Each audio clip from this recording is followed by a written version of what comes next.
Rasasi Hawas Ice versus Mont Blanc Legend Spirit. Which one is better and why?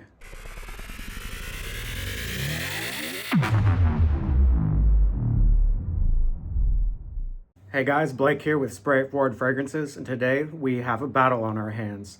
Mont Blanc's Legend Spirit versus Rasasi's Hawas Ice. So first, let's go ahead and talk about Mont Blanc Legend Spirit. Guys, this is very fresh. It smells almost like a fresh deodorant, if you will.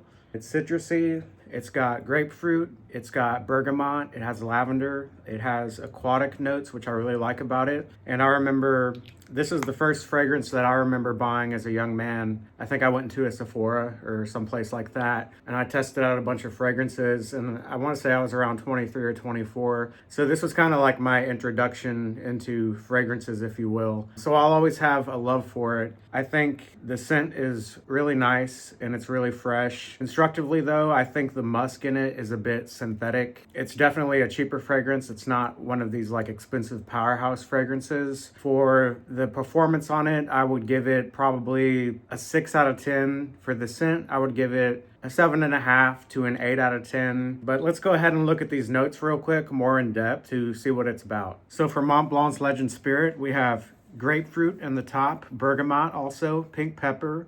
In the middle, we have water notes, lavender, cardamom. In the base, we have white musk, white woods, cashmere wood, and oak moss. Mont Blanc Legend Spirit is a really good dumb grab. It's a really good daily driver if you don't really know what to wear and it's just you want to wear something. This is really good to have in your collection. I definitely do recommend it, although it's not, like I said, it's not a powerhouse. It's not something that's gonna like knock people's socks off, and it's not gonna leave like a super strong scent trail, but it's still definitely noticeable. It still has a presence that I feel like people within close proximity of you would be able to smell, especially within the first few hours or so. It's just not one of those fragrances that is really like exponentially projecting for like 8 to 10 hours or whatever. So I definitely recommend it. It gets a pass from me. So now let's talk about Rasasi's Hawas Ice. This stuff is really good, guys. It has a almost like a bubblegum kind of opening, but it's not overly sweet, like that overly sweet smell that you think of when you hear the term bubblegum. It's just like kind of a bubblegum presence. And it has apple, it has Italian lemon, it has bergamot, it has star anise, it has plum, and this stuff performs really well. I would say it's borderline powerhouse as far as performance goes. As far as the scent goes, I would give this a solid 8 out of 10. Performance wise, 10 being you can't get the stuff off without a shower, I would give this probably an 8.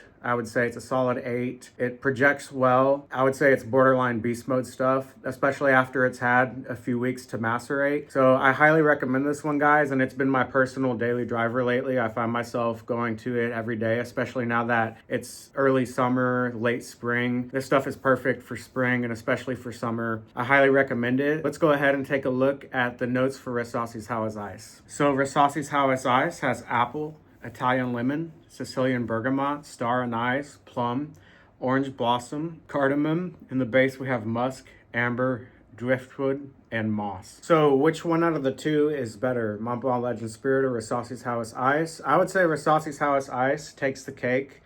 I would say it's not really close. Which one is better in my opinion? Definitely the Rasasi's Hawas Ice. I think the Rasasi's Hawas Ice is a great fragrance for the value. Although it is a bit more expensive than Mont Blanc's Legend Spirit, I think it's definitely worth it, and I think you should look into it. Now, that's not to say that Mont Blanc Legend Spirit isn't worth having in your collection, because I definitely think you should have it in your collection. I think anyone should have it, just because the scent is very nice. Like I said earlier, a little synthetic in terms of musk and things like that, but this is definitely a good daily go-to as well. It's just, I think, stacked up against this, we have a clear winner. Guys, feel free to hit that like and subscribe for personal, unbiased reviews regarding fragrances and recommendations. And don't forget to always spray it forward.